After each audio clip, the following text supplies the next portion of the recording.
Welcome to Tech at Lunch, the podcast that satisfies your hunger for all things tech while you enjoy your midday meal. So grab your sandwich, tune in, and let's dig in. Hello, Nick. Hello, I'm Ed. And this week, you don't hear John with us. He isn't feeling so hot. As you know, the weather's been kind of shit. So, especially down here in the southeast where it's, southeastern part of the United States, where usually we like it about 75, 80 year round, and we've been, in the 40s? Yeah, 30s in the morning. Yeah, we don't do that. So, any of y'all in the northern states or anywhere where it snows, you can happily keep that. We're not interested. We'll come visit during the months when it doesn't snow. But I digress. This week, we kind of want to jump back into a lot of our STEM stuff that we got going on. And, one of the main reasons why we kind of do what we do. As you know, we cover a lot of, different STEM topics. And this week, we're probably going to cover more of our, controversial side of the house when it comes down to STEM. And what I mean by that is the advancements in STEM education. Where we've gone, or where we've been, to where we're going, kind of anywhere in between, and we'll try to explain the best of our knowledge, best of who we are, what our experiences are with the different approaches that are out there. And, as you know, this is not something that's, brand new. It's something that's been around a while.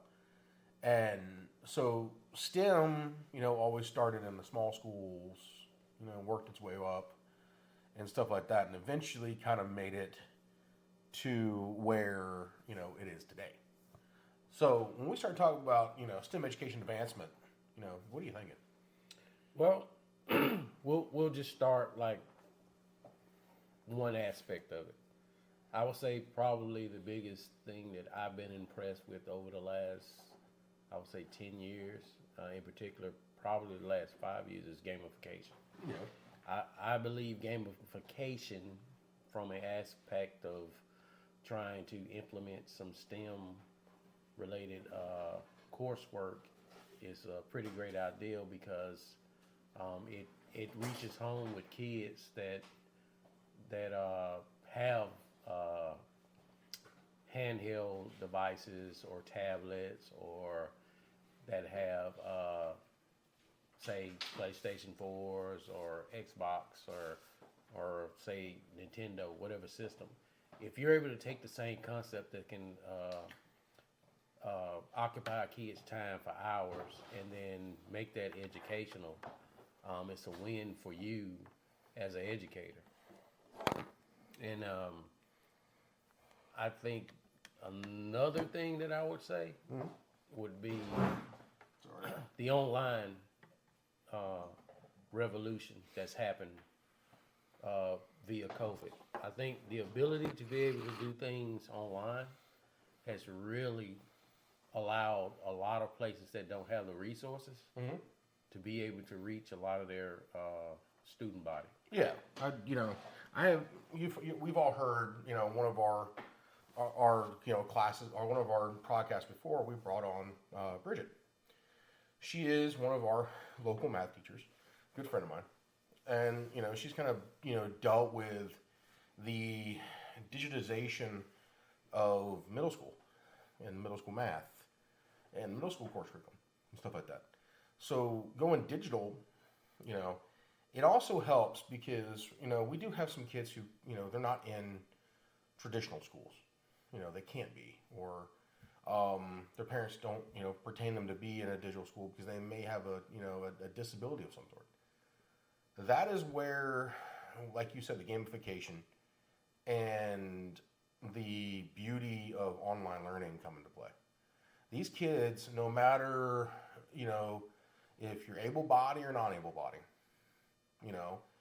if you have a disability or if you don't have a disability, or special needs for that matter, you still get the same value of education that everybody else gets. There's no, guess what, you're in a special classroom now. These kids get to learn what their friends are learning.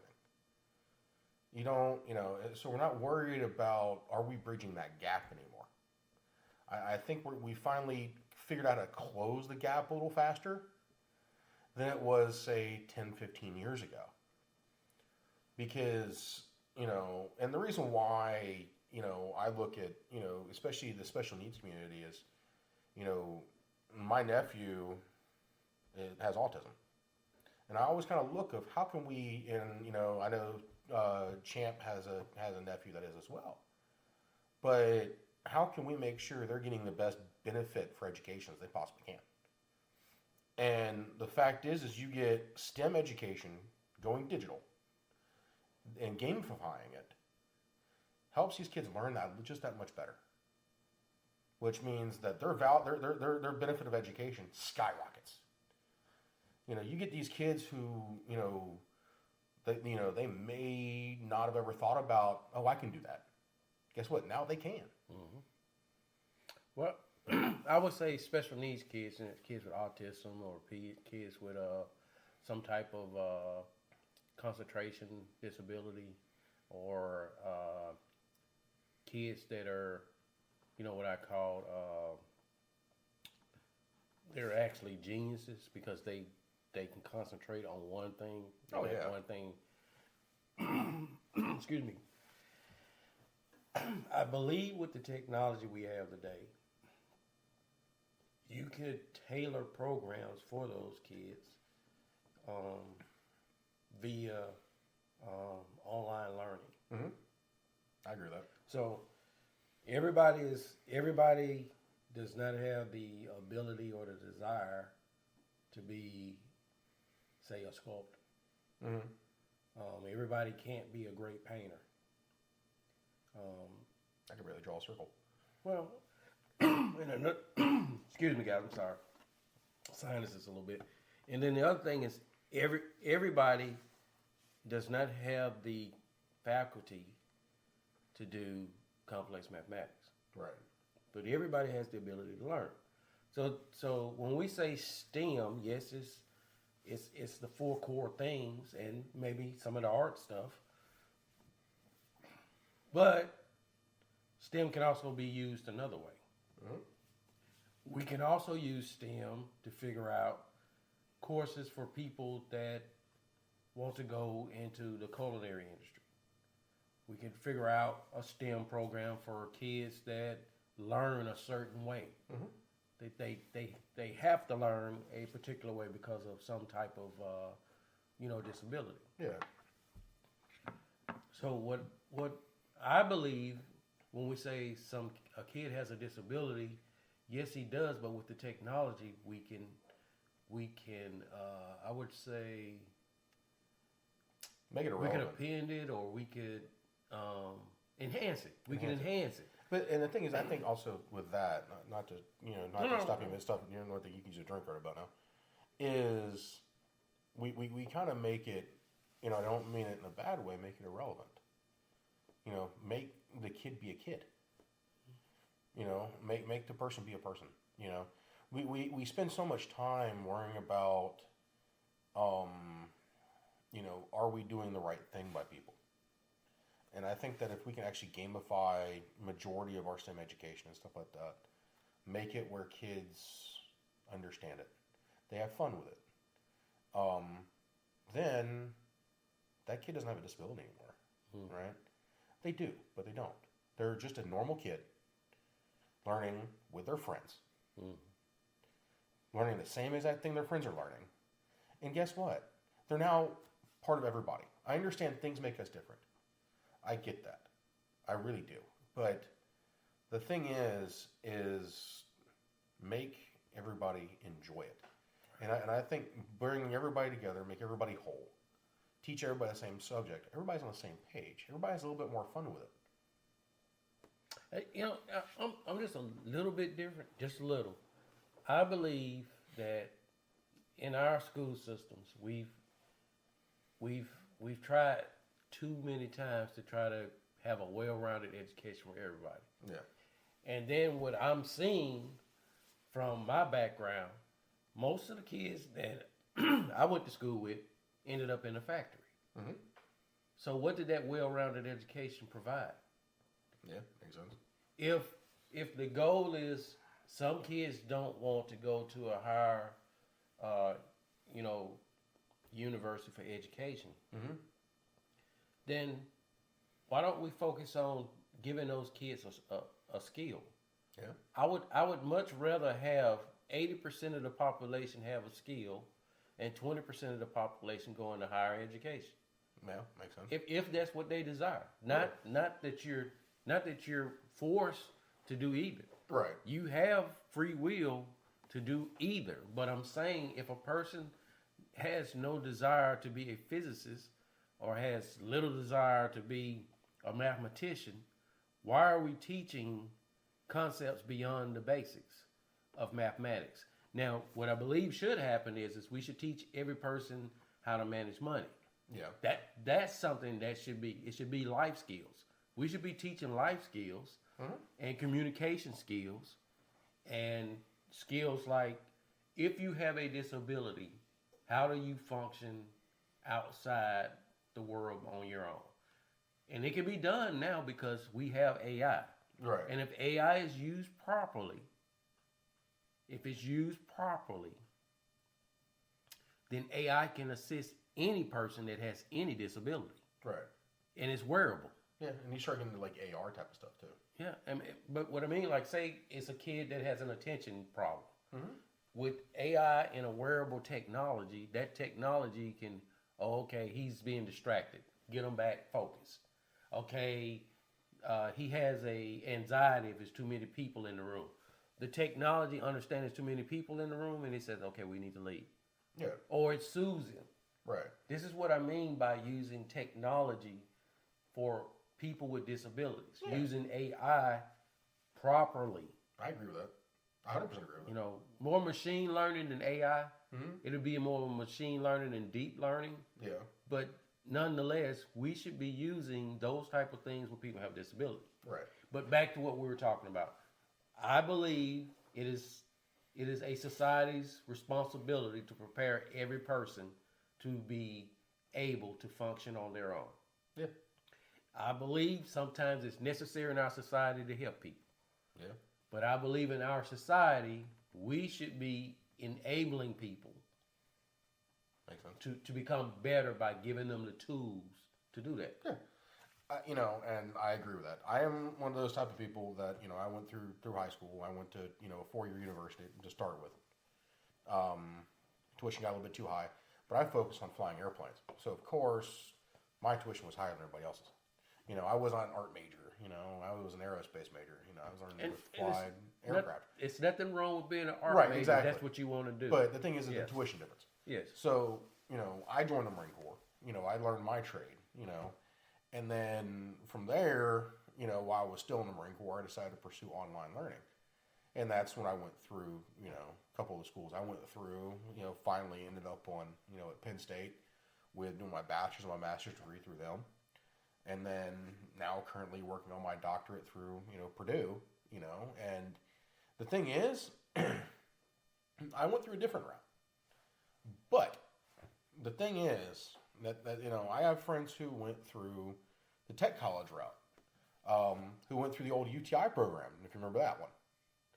The Universal Technical Institute, MMI, Motorcycle Marine Institute, all that. Yeah. So I got a lot of friends who went through that process.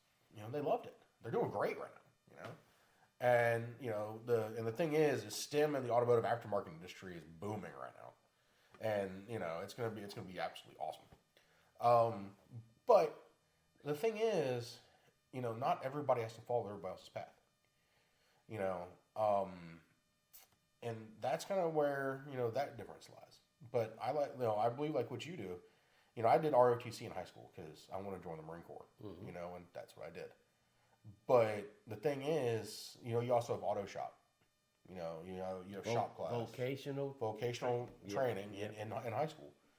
But, you know, I think that, hey, if you're going to, you know, try to pick a career or an area of interest, you know, in high school, you know, you should be, you know, supported with online learning. while doing that, you get ahead of the game a little bit. Even if you're not a stellar student in high school, at least you can get into like a voc school, get your core crap out the way, and online while you're in school, in high school before you actually attend that vocational school. It's just that type of stuff. I think that we need to start prepping earlier. And, I'm not saying going to middle school. No. I know we did have schools back where I'm from, back down in Florida, where you have magnet middle schools and magnet high schools where kids would go learn and go to those schools. So they want to specialize in nursing. They want to specialize in computer analytics and computers and science and technology and stuff like that, right? So they have all those schools. Mm-hmm. So you kind of work your way into that path. And you kind of work through that process. Those are guys, destined to go work someplace, pretty big. Mm-hmm. But the thing is we never push, hey, guess what? I'm going to learn welding. And I really do think that we need to go back to offering certificates in high school. So you come out of high school with a certificate in hand that says, hey, guess what? I did 4 years worth of classes in welding technology. I did one class per semester, on welding technology on top of my core classes. It could be a class it could be a course after school, for 4 years. And you get your welding certificate. Yeah. Guess what? Now you're ready for the job field immediately upon graduation. I want to go become a heavy equipment operator. Guess what? Once you turn 16, we can certify you in freaking heavy equipment operator. Mm-hmm. So I think, like, if it worked over 500 years ago when we had guilds that did apprenticeships, it tells me that it should work now. Right. Just to give you a little background where I started, so I had a general diploma. Originally, I had no intentions to go to college. I had somebody to inspire me, and then I decided, okay, I'll go to college. So I decided to go to a technical college. I went to a technical college. I obtained my degree in industrial electronics, and then I built myself from there, working through several industries, eventually landed in the automotive industry. But I didn't stop there. I kept pursuing my education through reading, learning on the job, doing projects. I've always been a tinkerer. I've been doing electronics since I was probably 8 years old. So for me, you have to have self-discipline to allow yourself to learn something every day. And this is something that you don't have to be fed from somebody. You don't have to be spoon-fed this. You have to, kids have to be impressed upon to understand that if you don't pursue learning for your whole life, the moment you stop learning, that's the moment you become less smart. That's the moment you start to become less intelligent. Mm-hmm. The moment you decide I'm comfortable, I learned everything I can learn, then you're a foolish person. And I'm not here to point fingers at people. I'm expressing to everybody the core concept of this podcast. It's about promoting learning every day. Right. That is our core concept. That is our core philosophy. So, with that being said, it makes little. It doesn't make sense for schools not to pivot. Mm-hmm. Schools should be moving the same way that colleges are to having more online courses available to kids. There are plenty of systems in place where you can have lockdown browsers. There are plenty of systems in place where you can have a proctored exam via webcams. The building is not what teaches the person. Right. The building is not what teaches the person. And that's the problem. We're spending too much money on infrastructure that has little impact on what the kid learns. Yeah. It's the person that's delivering the information. I can agree with that. And I think that if that becomes it comes to fruition, which I hope it does, is the fact that if you're in some of our the neighborhoods where you don't really have a whole lot of Wi-Fi and stuff like that, and that if you're going to offer kids online education, then you need to give them a lockdown laptop that has a SIM card in it that allows them on the internet. Because we have neighborhoods and we have cities and stuff like that aren't that well off, and they may not have access to internet. I understand like AT&T is doing big things trying to push the internet for kids being at home and stuff like that, but I think it is the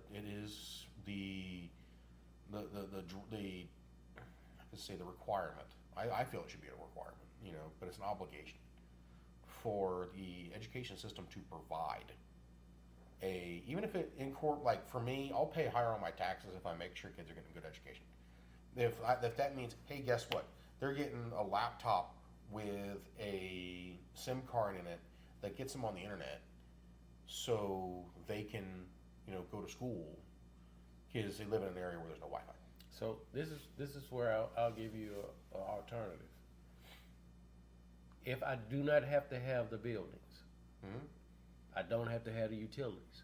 Right. If I had no school system I had to go to, no buildings, all the money we're investing in buildings and superintendents and committees for teacher unions, I don't need it. Take that money and fix the infrastructure. Yeah, I can see that. Reallocate that money to where it needs to be, to the people that need to be educated. If you don't want to do that, then we should invest in a library in every community. Yep. That any kid can go to, and those things are there. That library should also have a STEM lab in it. If, like I said, for me, we should be pushing to go online and get rid of these buildings. Yeah. I'm not saying that we shouldn't have places that people meet. That's what competitions are for. That's what say seminars are for. That's where trade shows are for. It should be places that they can go meet.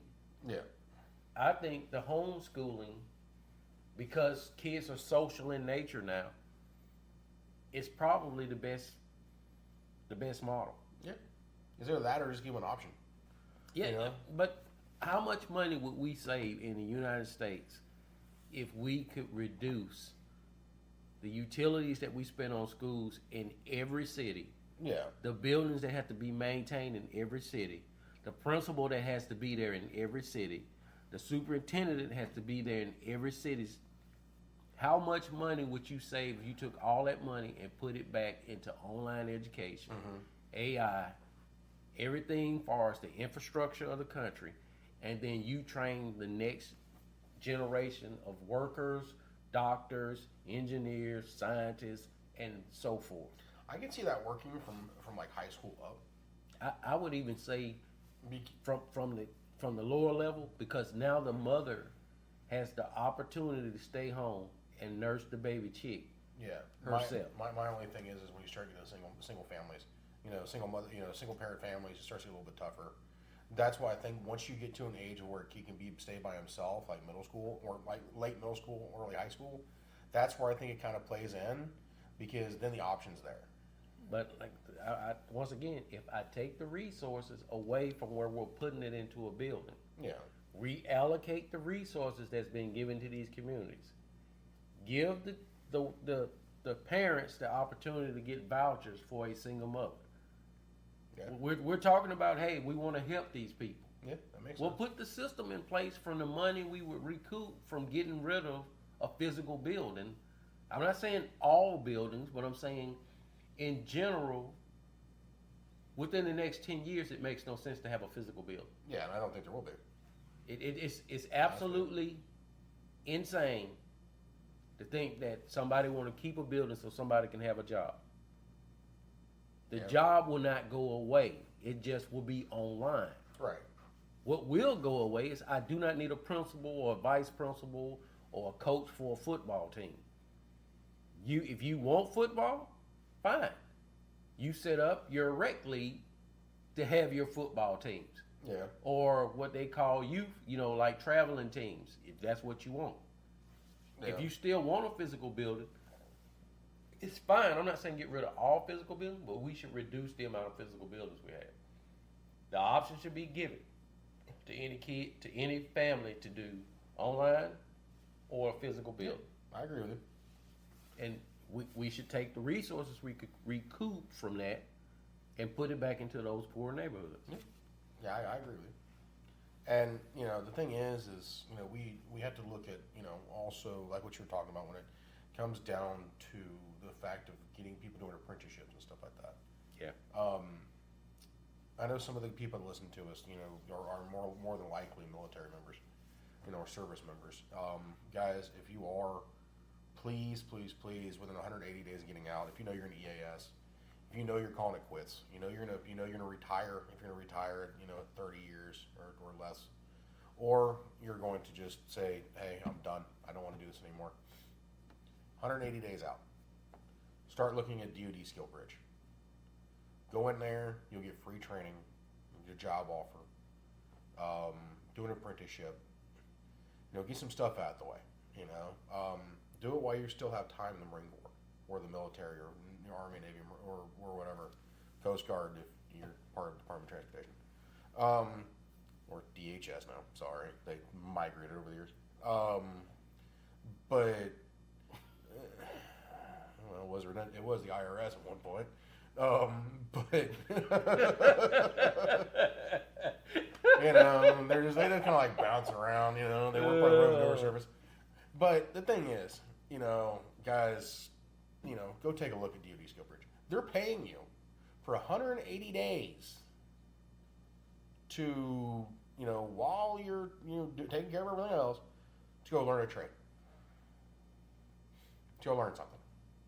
That's not an easy, oh, look, I'm getting out, early, 180 days, I can slack off. No, you're still held to the same standard. You're still under the UCMJ. You are still, doing what you got to do, but you're learning a trade. All it requires is commander approval. Go look at dodskillbridge.gov and, go talk to career counselors. They'll make it happen, or they'll try to at least. So, that's just one thing. It's just make sure that you're on top of things. I wish I would have known about DoD Skill Bridge when I got out. Because honestly, when I got out, I kind of transitioned right into DoD contracting. So, that's just beside the point. I got lucky.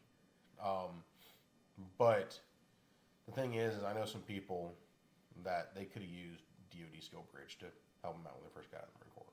Right? But, there's that. The other thing is, as we start talking about, the STEM education evolution, is we have a lot of homeless shelters. We have a lot of, like the VA has their own homeless community.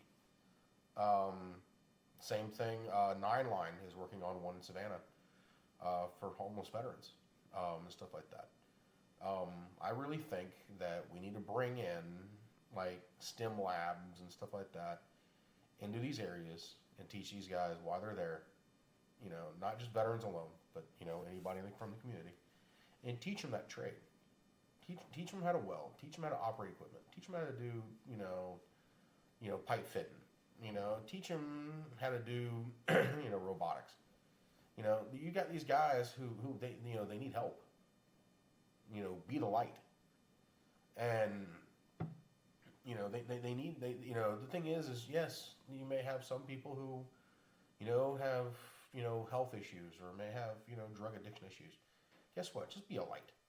Teach them, what they can do where they don't have to go panhandle, where they don't have to be, living, in a way that they shouldn't be. Give them a job. And I think the piggyback on, I think the first thing is we need to give them help. Right. So I think the help is first.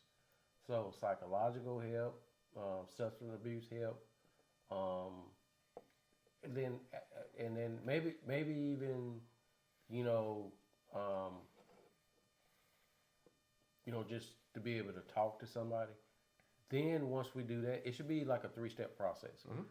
You first try to reach out to the person to convince them that you can help them. You have to gain trust first. Right. Then you should. How can we help them resolve whatever demons they have? And then we should say, hey, here's the rehabilitation process. So we reach out, we heal, we rehabilitate. Yep.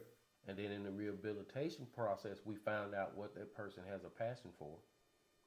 And then we try to match them with whatever skill we could match them with. Yeah. Whether it's like, I think a little bit more unconventional, how to fly a drone to make money. Mm-hmm. How to use a camera to make money. How to use art to make money. How to use online e-commerce to make money. Right. So it's a lot of things we can do with that. Mm-hmm. But if somebody's interested in other things, I would call these the cyber skills. Mm-hmm. But then we would get into, say, like more of the old skills. Yeah. Welding, machining, pipe fitting, carpentry, automotive work, repair, as far as doing repair to cars that's been crashed. Mm-hmm. And then I would say we would get into the newer things like technology, like robotics, CAD, CAM, 3D printing, robotics, automation and controls, being an electrician, being a plumber. It doesn't seem like an electrician or plumber be those new world things, but they are, because the field is transforming. Yeah, well, the same thing goes for carpentry. Carpentry's dying, little bit by little bit. No one really wants to get into it right now. So just getting people into the trades that are dying. You bring those trades back. Blacksmithing, for example. Yep. Getting out. You see these custom knife makers and stuff like that. Forged in Fire, if you watch TV a lot. The old school trades. The trades that are gonna come back. Because the thing is once something dies, it dies for good. Some people not so much. They like to bring things back, which is good. So if we can bring back, hey, forging. Guess what? Now you're making stuff with your own hands. You're seeing that come to life. You're able to sell that. To do like chair rail, or the rails for stairs and stuff like that. You get that type of background. You just, get a little bit of clout behind your ass. But the thing is I think that getting people into the older trades also is something. Mm-hmm. Getting people back into right to repair, repairing vehicles and stuff like that. Yeah, it's not now with the advent of EV and stuff like that, you're really not repairing as much. But the thing is you got guys who they may have a passion for things, and these guys, you kind of pair them up with custom hot rod manufacturers. And watch that, passion thrive. You got somebody who used to be a welder, guess what? Now you can go build frames, for, these custom $1 million cars, stuff like that. You're having a little bit of fun with it. And, with that, I really think that, it comes full circle. Mm-hmm. Like you said, even the newer, trends of CAD CAM, whatever, still falls back to the old style. You still have the guys having used CAD CAM with machining, with lathing, with additive manufacturing, which is now a new trend, old technology. Mm-hmm. And so it's kind of one of those things. It does the big giant circle. And, what is old is new again, and what is new is old again. Mm-hmm. But, we have plenty of people to fill the void. However, some of them just don't know about it yet. Yeah. And then we should also look at the incarcerated. Yeah, I agree with you there. Unfortunately, often 2 times, mean, unfortunately, often too many times, we, place a person, we incarcerate a person, rightfully so. Yeah. They did commit a crime, and we do have laws that must be abided by.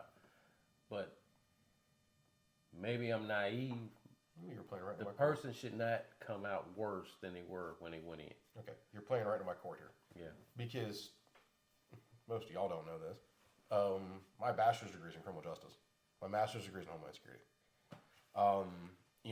When I was doing my bachelor's degree, I really looked into revetivism. If you're not familiar with what revetivism is those who get released go back. And the thing is right now the trend is to stop that. It's because people come out and they don't think they have a path forward. I've seen some jails and some communities out there right now that are pushing trades that, if you want to get released early, guess what? You're going to go get a certificate to learn a trade and, get your GED out the way and, start learning something, have a little bit of fun with it. They're the more of your community, your low level, prison systems, right? But I think the latest number that came out with revetivism was somewhere in the neighborhood of 25%, maybe more. I think at one point it was high as 50, 60% that those who offend will come back, and usually it's within 1 year. And then after 1 year, that number drastically drops. It goes from like 60% to like 30 in like 6 months, and then it's down to 20 and 10 and, whatever, unless there's drug use involved, and then back up again. And that's another part. That's the part we don't focus on.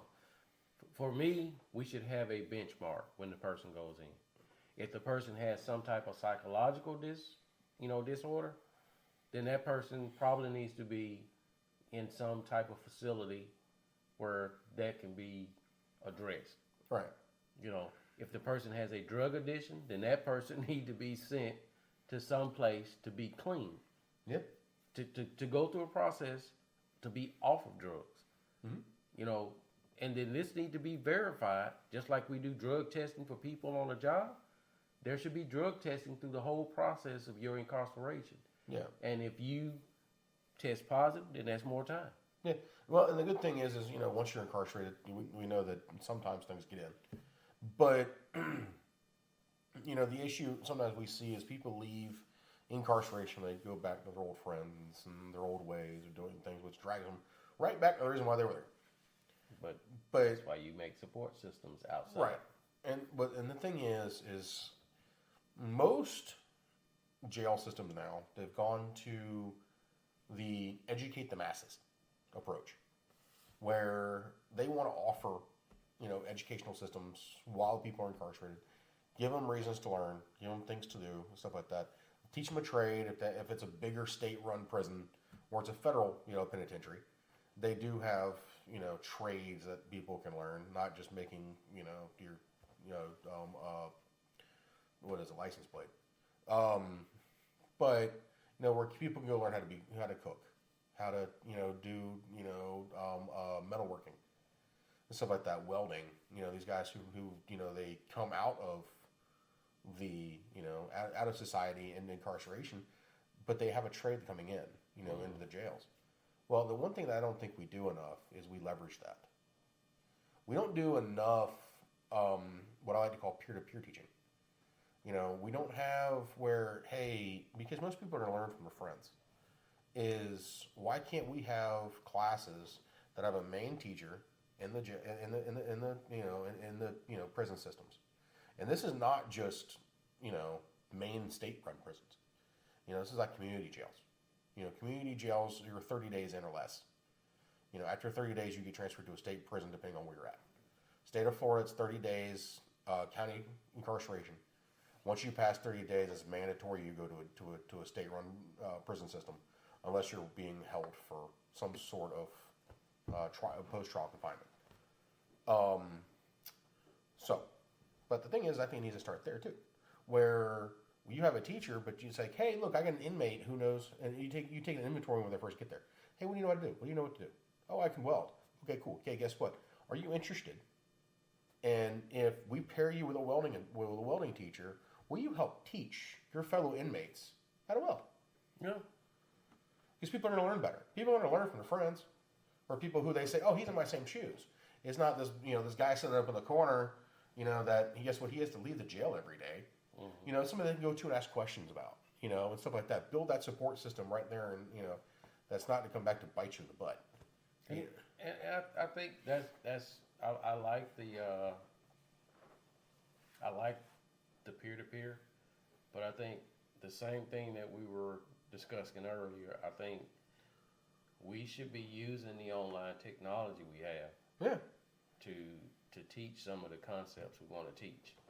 Like some of the basic stuff can be taught for robotics, some of the basic stuff can be taught for welding, because it's a lot of metallurgy involved with welding. Yeah. Different types of welding wire diameter, the temperature at which you weld, or the current at which you use to reach those temperatures, how much penetration you need in the material. All those things can be taught online. Right. I agree with that. And it can be just a web-based thing. We don't have to have a person that's leading that. That can be made one time. Yeah. The federal institutions or the local institutions can reach out to whatever organization, say, hey, can you create us a training plan? Yeah. And that training plan can be set up for one time, and it covers everybody that ever comes into that system. Right. You pay for it once. And, I agree with that. I also think that, there needs to be, since we like, dealing with, robotics, machining, and stuff like that, is there needs to be an advanced, like, manufacturing facility built on the grounds of some of our prisons. And what I mean by that is the fact that, we build this location and we make sure that, one, we have robots, we have CNC machines, we have PLCs, we have instructors who can do it. Because the thing is this type of equipment is relevant for all the manufacturers across the United States. And what that means is that you have, employability. These guys will come out understanding how to do robot commissioning, understand how to do PLC support and PLC commissioning. They'll learn, soft trades where they can go and work in a factory and be a maintenance tech and get their hands dirty and go be successful. But at the same time, this is where we need the companies to give a little bit. You got these companies who, and this is where the revettism thing comes in, is the fact that we have companies out there that won't hire somebody with a record, who won't hire somebody with a past incarceration. Guess what? Mistakes happen. It's not like you murdered somebody. It might be attempt, but if you murdered somebody, guess what? You're still there. But the thing is revettism is also because companies don't give people a choice or a chance. To be honest with you, if you bust your butt, if you're willing to work hard, I don't care if you have a freaking incarceration or not. I'd give you a shot just because. Guess what? You're willing to put the time in, and learn and freaking have some fun and stuff like that, and you're wanting to, grow a little bit. And with that, I think one of the best things I've seen to help stop revettism is, I believe it's in New York. It's a pizza restaurant. Philly. In Philly, yeah, that's run 100% by ex-inmates to prevent them from going back to jail. That's what we need more of. We need people giving other people a chance. Not everybody is going to have a 4-year degree. Not everybody's going to have a squeaky clean record. If you're denying, and this goes to the company people out there, if you are denying somebody a job because they have a record and they've been incarcerated, then you are part of the problem. And honestly, I honestly think that if you're unwilling to hire somebody with a record, then you should be paying heavier taxes. Because guess what? You're the reason why we have people who are having to revert back to what got them locked up in the first place. So, like I said, we'll disagree just a little bit. I believe it's any company's, it's their choice. Yes, I get that. They're not being good citizens. If a person was incarcerated and then they were deemed rehabilitated and they were paroled, Yeah. then that person should be given an opportunity based on the skill set. Right. Myself, I don't like when we make, and I don't want to get into laws, but I don't like things we have to do to make somebody to do it. I think we should compel people to do it. Right. I think we're smart enough people, or there are a lot of smart people on this planet, that we can figure out a way how to compel companies Yeah, I agree with that. to hire people, as opposed to making some law. I know what I will say is we have to draw the line somewhere with some type of crimes that are committed. Right, I can agree with that, yeah. We have to say some crimes we just can't have a person that embezzled money work at a bank. Right, that I 100% agree with. I can't have a person that hurt a child work at a school. Right, if the crime deals with what you're trying to get a job in, Yeah. then you don't need to be there.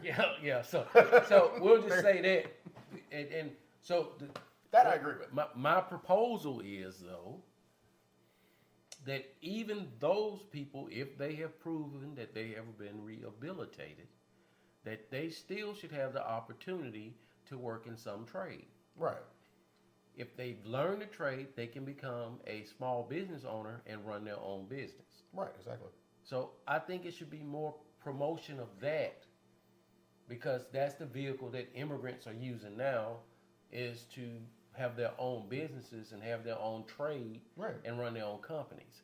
So I think we should teach people fiscal responsibility, how to start a business, what's the process of getting a license, what taxes have to be paid, how do I do a payroll, how do I get people, or resources so that I can have the right personnel in place to run my business. Right.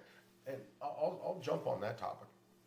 We are going to go over today, so I think if we're going to spend time, in which I hope we do, and teach STEM trades to people who are incarcerated, and they want to open their own business, they should be partnered with somebody who in the community who already has a business doing that. Yeah. And walk them through, holding their hand, walking them through the process. Make them be their mentor. Right, a mentor. Yeah. Make them be their business AA guy. You got AA for alcohol. Why can't I have AA for business? Guess what? I'm gonna be your blue chip. So let's work through this. And then the other thing I was saying, we have, and it keeps them on the straight and narrow. Yeah. Because guess what? They have somebody to talk to. Right. They have a dream they're pursuing. Right. They're using STEM education to further their life. Right. And you put them with a mentor who can help them with that, who can help them get funding, which that's another thing that aggravates me, is sometimes they can't get funding because of everything else, which I think is BS. So, but I think if you show interest in that, you get all your stuff done, you should be able to get funding to keep your business moving. Yeah. So, that's short of it. But the thing is I really think that there should be a mentee process for people coming out of incarceration that want to open any type of business. And it's just now if you are a drug dealer and you want to open a dispensary, I can see that too. There's always ways forward. Just watch which ones you're dealing with. But the thing is I really think that that type of mentor-mentee type of thing needs to happen, because we're going to start seeing a lot of industries grow. We've seen what I brought up, the whole drug dealer comment. That was mainly a joke based off of the fact that we have legalization of marijuana happening throughout the United States. You're gonna have to have dispensaries. You're gonna have people who want to run those. People understand the trade. You get people that, hey, they went to jail because they had petty, marijuana possession. Oh, cool, whatever. You want to go, be a dispensary owner? There you go, But the thing is give them a chance. Don't freaking tell them that you can't go work at a Target because you had a petty possession of weed. Really.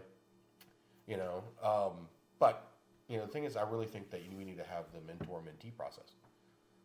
And that's where I say, like, today we are in a society that's social in nature. So I believe that the path forward is technology. I believe forums and Discord and those groups need to be set up by like-minded people that went through that process. Yep. And then they can do what you're talking about. You should do outreach through social media. But I believe we should make applications that make it really easy for a person to understand how to do all the things we said. Like, what does it take to come up with a name for a company? Mm-hmm. What does it take to come up with becoming an LLC? What does it take to get your business license? What does it take to prepare your taxes? What does it take to get the personnel in place to have a crew to be able to do the work? Maybe you're not going to start out as a business owner instantly. Maybe you have to go pay your dues and work in the field and learn the trade. Makes sense. And then you go and take this path. But maybe we should have some type of course that's provided by the correctional facility that they're held accountable to. Yeah. You're not like a daycare for criminals. Right. That should not be your goal. Your goal should be, hey, we want to reform these people. Yeah. And if that's not what we're doing with prison systems, then we need to really look at why are we even doing a prison system? Yeah. The prison system is the issue to me. Yeah. And the thing is, I think some states are doing better than others. I really do. I really think your Midwestern states are probably doing a lot better than some of the other states are. Some states have the funding. Florida, for example, is doing pretty well in it. But if we have an example, that example should be spotlighted by the federal government that's involved in every incarceration program. Everyone, even local, they have some involvement. Right. They should set a mandate to say this is what has to happen, not we taking more taxes. No, this is what you're required to do with the money I gave you. Yep. I can see that, and I agree with that. The thing is right now everybody's gonna complain about money, and that's what they do. So I hate to say it that way, but that's what happens. But the thing is I think that the evolution of STEM education is booming. It's changing. It's ever going to change. We know that. Whether it's supporting special needs, the ones who are incarcerated, the people who want to learn more and kind of change the way they are. Like our outlet, we've kind of evolved, over time from talking about what we have been to more topics that kind of get people thinking. Not like anything else we've ever talked about, get people thinking. Which we've been doing pretty good about. And the thing is we have fun with it. And we hope that we encourage people to have fun with it, get involved with it. Really get to talking about it, and go out there and see things, and have fun with it. But I really think that kind of takes us to the end here. And you know what? I'm just going to pull up our numbers for a little bit, and kind of because I like kind of going over that with you all. So we're at 2,217 all-time listeners. We couldn't thank y'all enough. There's going to be some stuff coming. That we're doing some big things. Go take a look at the blog. Go take a look at the YouTube channel.